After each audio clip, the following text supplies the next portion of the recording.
안녕하세요 여러분. 오늘은 동아시아사 3차 시로 중원 국가의 형성과 발전을 공부해 보겠습니다. 먼저 개념부터 짚고 나가겠는데요. 일반적으로 중원이라고 하면 중국의 황하강 중상류 지역을 가리킵니다. 고대 중국에서도 장안, 낙양 등의 수도가 있었던 핵심 지역이 바로 이곳이었죠. 이 지역은 중국 고대 초기부터 시작해서 당나라 시대까지 중국의 수도가 있었던 지역입니다. 이런 중국의 역사적으로 최초로 이름을 남긴 국가는 상입니다. 다른 말로는 은이라고도 하는데요. 이 은이라는 명칭은 후대에 붙여진 이름이고 그 당시에는 상이라고 불렸다고 합니다. 예전에는 이 상도 사실은 뚜렷한 유물이 발견되지 않았기에 이전 왕조인 하와 마찬가지로 전설상의 왕조로만 알려졌지만 나중에 은어 지역에서 상의 유물이 발견되어서 역사적 왕조로 이름을 남기게 되었습니다. 당시에는 청동기를 사용했기 때문에 상은 다양한 청동기 문화를 남겼습니다. 그림에 나오는 청동기는 아마 제사용 도구로 사용되지 않았을까 추정되고요. 상의 특징으로는 상은 재정일치 사회로 왕이 정치뿐만 아니라 제사도 담당하였습니다. 특히 당시에는 신에게 점을 쳐서 정치를 하는 신정 정치가 이루어졌는데요. 이 신정 정치에 사용되었던 도구가 바로 갑골입니다. 즉 소의 어깨뼈나 거북의 배딱지를 불에 구워서 거기에서 갈라져 나온 자국들을 글자로 해석해서 정치를 했다는 것이죠. 여기서 나온 글자를 갑골 문자라 하고요.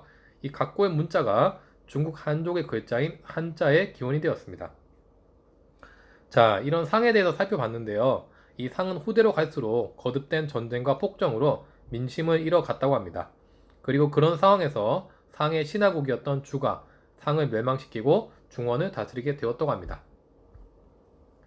그럼 지금부터는 주에 대해서 살펴볼 건데 이 주는 중국의 기본적인 정치 제도나 사상의 기반이 될 만큼 많은 것을 남겼으니까 특히 잘 알아두시기 바랍니다. 하나씩 살펴보겠습니다. 먼저 방금 선생님이 말했는데 주는 원래 상의 신하국이었다고 했죠. 원칙적으로는 신하가 왕을 몰아내고 왕을 차지했으니까 이것은 반역이고 하극상입니다. 하지만 당시의 주는 이런 문제점을 보완하기 위해서 천명사상을 내세웁니다. 천명사상이란 하늘의 명을 받은 자만이 천하나 국가를 다스릴 수 있다는 사상으로 상의 왕은 지속된 폭정으로 민심을 잃었고 이는 결국 백성을 잘 다스리라는 하늘의 명을 저버렸다는 말입니다. 이에 주가 할 수 없이 상을 멸망시키고 천자국이 될 수밖에 없다는 뜻입니다. 중국에서 천명사상은 왕조 교체 시기마다 이를 정당화하는 논리로 자주 사용되었습니다. 이는 고대부터 현대까지 한 혈통이 쭉 왕자리를 차지했던 일본과는 다른 모습이라 볼 수 있습니다. 다음으로 주의 제도 중 하나가 봉건제입니다. 주가 차지하고 있는 영토를 보면은 은에 비해서 훨씬 넓어진 것을 알 수 있습니다. 하지만 당시 주의 능력상 중국 전역을 지배할 형편은 못 되었습니다. 이에 주의 왕은 자신을 따라 상을 멸망시키는데 공을 세운 친족이나 공신들을 제후로 책봉, 쉽게 말해서 임명해서 각 지방을 다스리게 합니다. 한마디로 지방을 다스리게 된 제후들은 그 지방에서는 아무런 정치적 간섭도 받지 않고 왕 노릇을 할 수 있다는 뜻이죠. 자신의 아들에게 제후 자리를 물려주는 세습도 가능했습니다. 다만 제후들도 자신을 임명해준 주의 천자를 위해서 해야 되는 의무가 있었는데 천자가 위급할 때 도와줘야 되는 군역의 의무가 있었고 자신의 땅에서 나오는 토산물을 바쳐야 하기도 했습니다. 다만 이런 조건만 충족한다면 제후들은 자신의 땅에서 왕 노릇도 가능했고 경, 대부, 사 같은 관직의 신하들을 임명해서 자신의 수하에서 같이 정치하는 것도 가능했습니다. 주의 이런 봉건제도는 나중에 중국의 통일국가가 됨에 따라서 중국이 타 국가와의 조공 책봉 외교에서도 그대로 적용됩니다. 한편 당시의 봉건제도 하에서 주와 제후 국가들은 종법적 질서에 의해서 왕위 계승 문제도 해결했는데요. 즉 왕의 장자가 다음 왕이 되어야 하고 차자부터 나머지는 장자의 신하나 제후가 된다는 것입니다. 이런 종법적 질서는 동양 사회에서 장자 중심의 상속 제도에도 영향을 미치게 됩니다. 주는 농민들에게 정전제라는 제도, 즉 토지를 9등분해서 각자의 농민에게 토지를 나누어 주었다고도 합니다. 다만 이 부분은 명확한 증거 자료가 없어서 확실하지는 않습니다. 자, 다시 정리해보면 주는 자신들의 통치를 정당화하기 위해서 천명사상을 이용했고 보다 지방을 직접적으로 다스리기보다는 봉건제라는 것을 시행해서 간접적으로 다스렸다는 것도 잘 알아두시기 바랍니다. 이랬던 조나라 중심의 지에서는 기원전 700년경 주의 힘이 서쪽 견융의 침입으로 극도로 약해지면서 바뀌게 됩니다. 특히 시간이 지남에 따라 주와 제후국들의 끈끈한 혈연 관계는 점점 멀어지게 되었고, 제후국들 중 일부는 힘을 키워서 주 왕씨보다 힘이 더 강성해진 국가도 나타나게 되었습니다.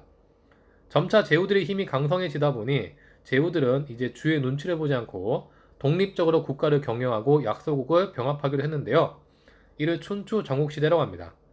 이 시대는 한마디로 약한 나라가 강한 나라에게 잡아먹히는 약육강식의 시대라서 각 국가들은 저마다 살아남기 위해서 부국강병을 꾀했습니다. 사회가 이렇다 보니까 인재를 등용하는 면에서도 이전의 출신보다는 개인의 능력을 중요하게 여기게 되었죠. 선생님이 방금 제후의 신하 관직명으로 경, 대부, 사가 있었다고 했었죠?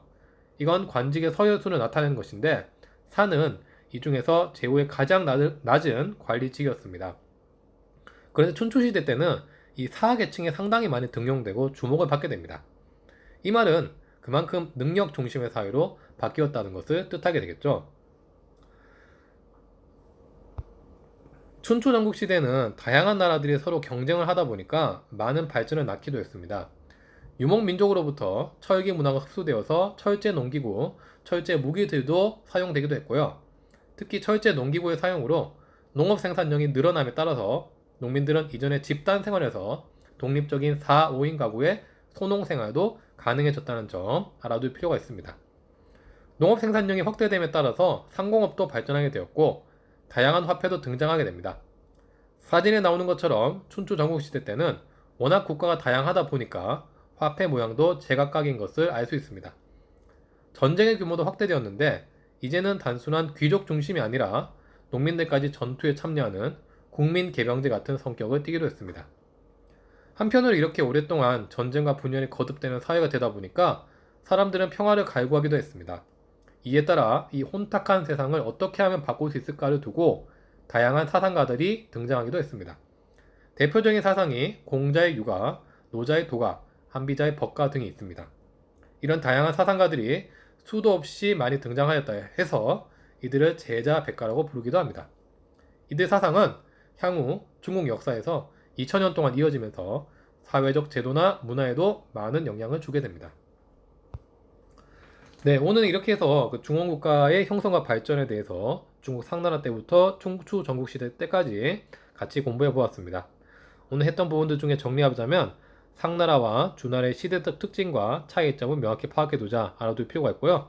특히 그 주나라의 그 여러 가지 제도 있죠. 그 제도도 중점적으로 살펴보시기 바랍니다.